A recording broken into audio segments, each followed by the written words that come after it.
A major synthetic drug bust this week covered 29 states and led to more than 100 arrests, possibly preventing synthetic drugs from entering right here in the Wabash Valley. But what happens when some of those drugs slip through the cracks? Now, I spoke with one detective who says, like any drug, synthetic drugs can enter the Wabash Valley from any angle. We sit at the center of the crossroads, a filter for the unknown.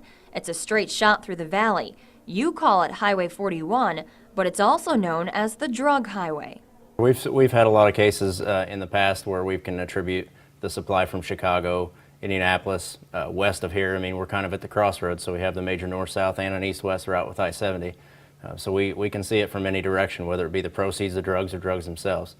It's nearly impossible to get every synthetic drug off the streets, says Detective Steve Lockard with the Vigo County Drug Task Force, especially when synthetic means chemically produced or man-made, resulting in an endless supply.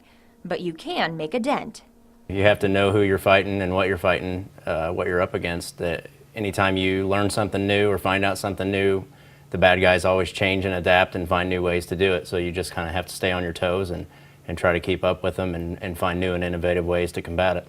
Lockard says, surprisingly, the sale of synthetic drugs in Terre Haute has slowed down. The Vigo County Drug Task Force and the City Council created a new city ordinance banning synthetic drugs from mini-marts and convenience stores. That could have played a role in slower synthetic drug sales, or maybe an even scarier thought. Something else is traveling down our highways. Right, it always makes you wonder what's next and where do I need to be looking. An interesting note, while synthetic drugs are on the downward trend, one drug Lockard said to be looking out for is heroin. It's the next big concern for police.